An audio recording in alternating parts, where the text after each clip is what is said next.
So, sorry, I need a drink.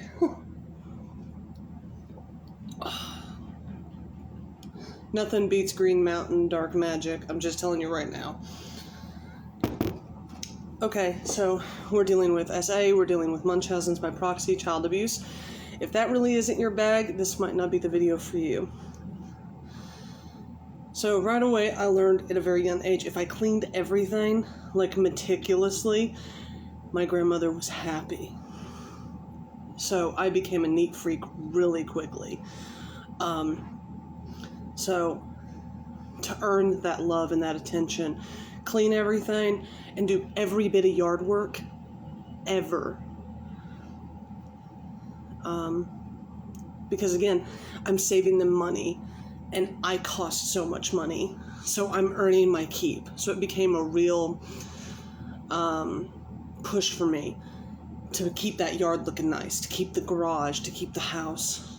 And so when my biological mother really started having problems, like, I can't tell you, watching her go through that pregnancy with my little brother,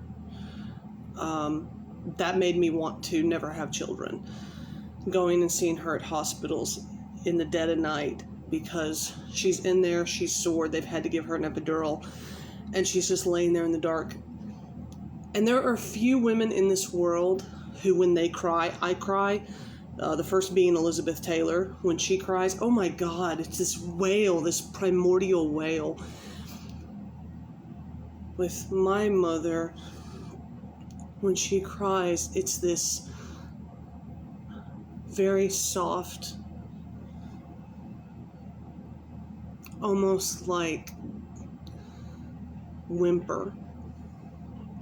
She doesn't do the big tears and shit. She just does these tears and just this, and it broke me to see her like that because this guy couldn't keep it in his pants. And I didn't know how many miscarriages she had until she just let it slip out one day. And I was just like, I would have cut his thing off. If I wasn't gay, I was after this baby was born because I was like, there's no way. So she started staying home from work a lot. And her husband traveled because, again, he was a football coach at it was the next to worst school possible in our area. Like, the guy who replaced him when he did decide to quit was stabbed the second day he was there. And so she was alone a lot. And my mother is very meticulous as well. She likes things done to her liking, and she likes it clean. So I saw this as, okay, because I'm still homeschooled. Remember, I'm still homeschooled. So at most I was in school 4 hours a day. Because again, videos, cassettes. I'm still on cassettes. So I would do a couple of hours of schoolwork. I'd get that done.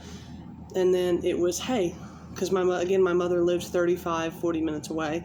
It was, get in the car, I'll drive you over there, you take care of her.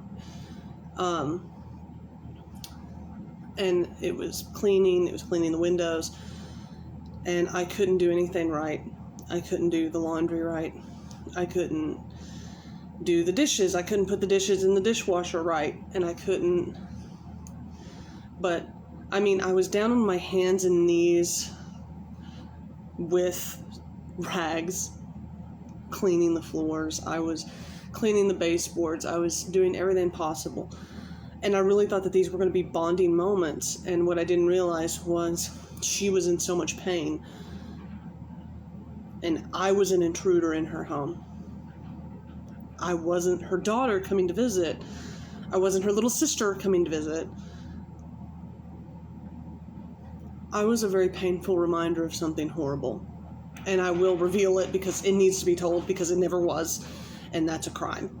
It is Duggar level crime, which is why I'm saying this. Because those people aren't the only ones. And not everyone gets caught. My grandparents need to be caught. So I never realized how fragile she was. Because to me, again, she was this pillar of feminine rage and feminine ability to get shit done. And here she is in a bed, and I won't use my dead name because it gives me PTSD to this day. But she would kind of call for me and be like, I need some help getting up. I've got to go to the bathroom. So I would help her up. She is a pear. She's pear-shaped, but very dainty. And me, I'm a square. So I would help her in, and then I would make sure she was tucked in. But as soon as my little brother came home from school, I was gone. All of a sudden, it wasn't, you two go play, or, you two go hang out. It was, okay, so my real family's home, and my husband's going to be home. And it really broke me, because I wanted to help so much. I wanted to be that help. Again, I'm trying to earn love. I'm trying to earn that. See me. I'm here. I want to love you. I want to be loved by you. Give me that chance. And it was no, your day ends at 3:30. So, and it was always, well, your stepdad will drive you back home. And he knew I hated him, and I knew that he hated me. So there was this huge come down of, I'm loved, I'm cared for, I'm loved, I'm cared for.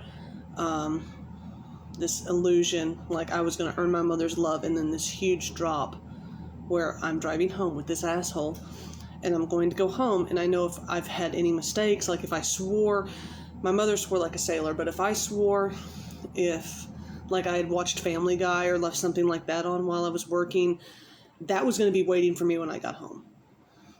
The anger and the rage and the you screwed up and how dare you go over there while she's sick and do this. So it was always, oh my God.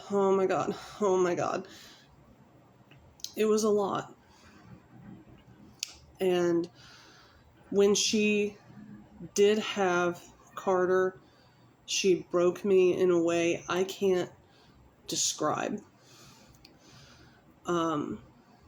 She married into a family. Again, I hate the son. I hate who she married. What a dumbass. His biggest goal in life was to be on Who Wants to Be a Millionaire.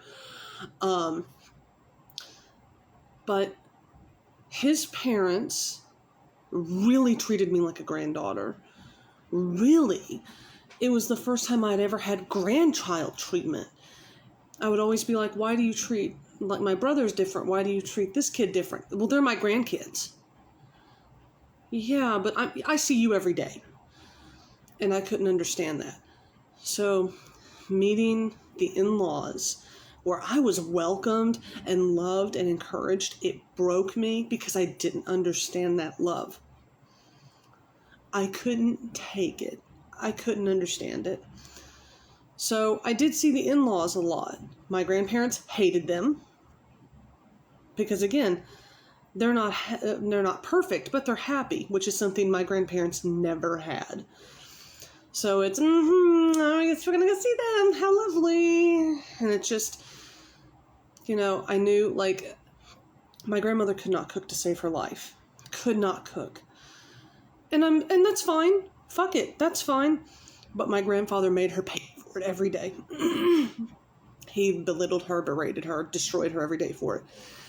And she cooked with onions. I'm allergic to onions, and she wouldn't believe me. So I remember when we went to Mimi and Papa's, Mimi's house, my mom's in-laws, she cooked meatloaf for the first time I'd ever had meatloaf without onions. And I had 3 helpings of that shit. All the families there, and I'm just like, oh my God, it's a meatloaf, but it doesn't just have meat, ketchup, and onions. It's got, like, bacon in it, and it's got cheese on it. Who puts cheese on meatloaf? And I remember my grandmother saying, oh, so you don't have any problem eating her food. Maybe you should just go live with her if you like her so much. So I knew right away, don't like these people. Don't clean to these people. Don't enjoy these people because you'll pay for it. But they treated me like their own. And then the day of Carter's arrival arrived.